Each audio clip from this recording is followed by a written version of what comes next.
I think tonight's game was just as much about what Butler and Miami did as it was what LA didn't do. And LA just came out with a lack of sense of urgency. In game one, they were ready. They were ready and came out with a sense of purpose, played hard, energy. They were too casual, too relaxed tonight. That was disappointing. Look, if the Lakers bring it and play their A game, then I don't think that the Heat can beat them. Adebayo, if he's healthy, can make them better. I do worry about Dragic. When you have, a plantar fasciitis tear, that takes time to heal. And that's a lower extremity where, at least with Adebayo, it's his shoulder, his neck. It doesn't affect his lower extremities. But, I think the Lakers have been good in the postseason when they play poorly and bounce back.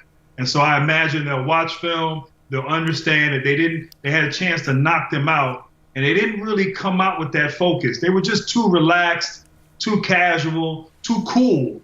And when they play that way, they can be beat. But when they play hard and they play with a sense of purpose, they're unbeatable. So I think they'll respond, they'll bounce back and take care of business. But it won't be easy because this Heat team has a tremendous amount of heart. And now they have some confidence to complement that.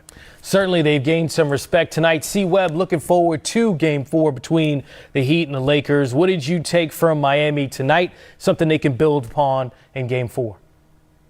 Well, Chris, if you don't mind, I want to ask Chuck and Grant this one little thing that happened, this little nuance. But I think the fact that they didn't have Adebayo changed the defensive strategy of the Lakers, meaning Olynyk could hit threes outside. And so now the big guys had to go outside. And so then you have Dwight Howard that's not as effective. AD, they have to change the pick and rolls instead of, picking and worrying about the cutter. Now you have to pick and pop. I don't think they'll be surprised by that next game, but I'm wondering what you guys think if you thought that maybe that was a little bit of a difference tonight that maybe we didn't expect. No, Chris, I think you made a great point. Yeah, Chuck, I think you made a great point, Chris.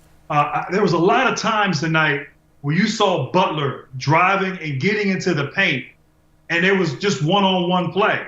And that was because the bigs had to stay out there and guard Olynyk and guard the shooters. So it really gave Butler more space to operate.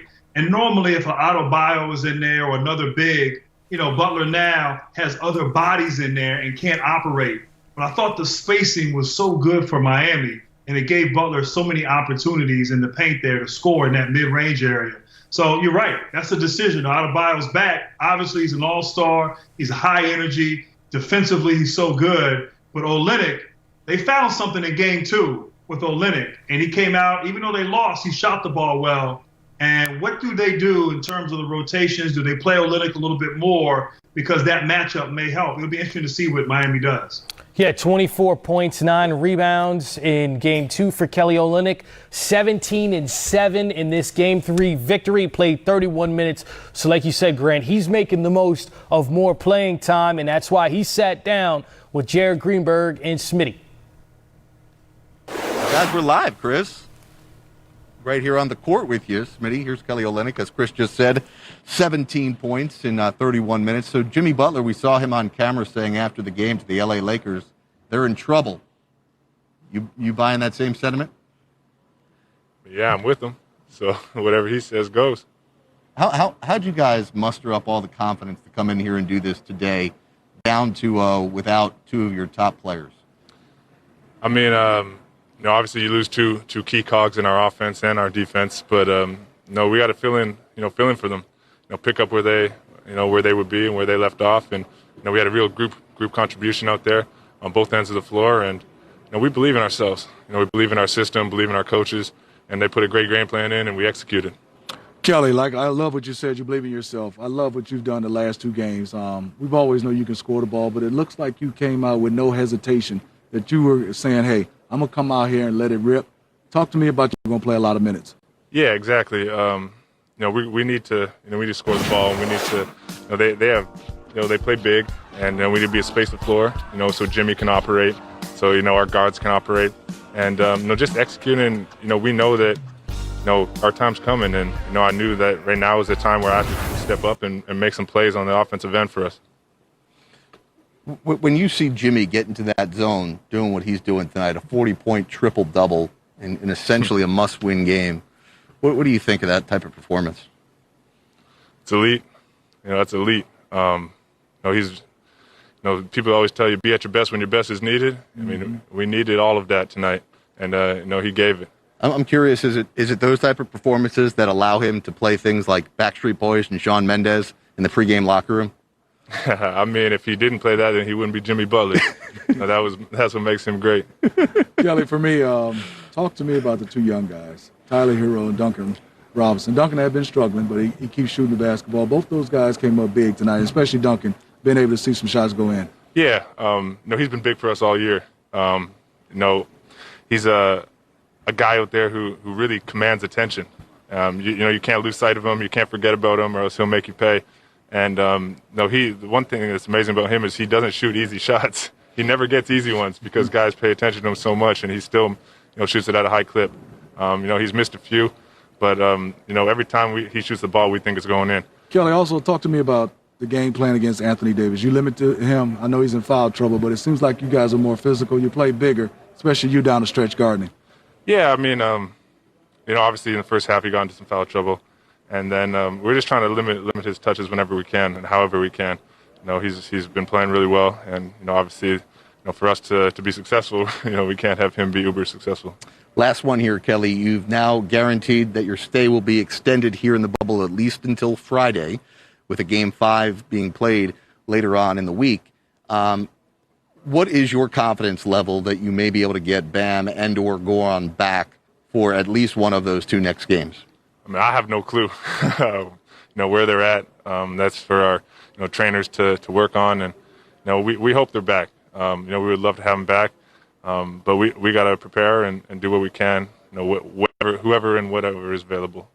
Kelly, great performance tonight. 17-7 and a must-win Miami win. They got it in Game 3 here, Chris, as we go back to you in the studio in Atlanta. Thanks, Jared. Great interview with Kelly Olynyk. 17.7 rebounds in that Game 3 win. But something that we can't overlook is LeBron James in the fourth quarter. Chuck, let's go to you on this. 5 points, 4 turnovers in the fourth quarter for LeBron. He has to be better in the fourth quarter for them to win a tight game like this, correct? Well, they have to be better in the first quarter. That's the key. When you let the Miami Heat hang around and you're playing uphill for the rest of the night, that to me was the key to the game. Listen, Chris, you can never disrespect NBA players. Jimmy Butler is a hell of a player. So he won the game, obviously, but the Lakers got off to a bad confidence. Hero played good. So everybody, Olynyk played good. But the key to me was they were so lackadaisical in the first quarter. That was the key to me. You talk about all the turnovers. When you're lackadaisical, that to me is a lack of discipline and a lack of focus. But listen, this was a must-win for the Heat. It wasn't a must-win for the Lakers. I know everybody's going to go crazy, but the Heat has to win the next game because they're not going to come back down 3-1. It's unfortunate they got all the injuries. I would love to see this team if Adebayo and Dragic were healthy. But to me, Jared said something interesting. So the next game is not until Friday, game 5. I think the Heat would feel a lot better if game 4 wasn't until Wednesday. So that's just a really quick turnaround. I wish the NBA had did them a favor. Instead of them having in 2 days, 48 hours, not play the Wednesday. Because they're going to have all that team. So if Miami could win game 4, and then they get those extra days for Adebayo and Dragic, that would be huge. But they only got 48 hours, and that's a really quick turnaround. Because to me, I always tell guys, and I think Grant and Chris know this, like, if I can play Tuesday, I could have played Sunday. Because, like, you know what? I'm not going to get hurt any worse. I'm going to try to play for my guys in the locker room, especially we're in the finals. So I just think it's a really quick turnaround. But listen, tonight was a must-win for the Heat. It wasn't a must-win for the Lakers. Well, certainly Jimmy Butler played like it was a must-win for the Miami Heat. 40 points, 11 rebounds, 13 assists. We're going to hear from Jimmy in just a few minutes right here on NBA.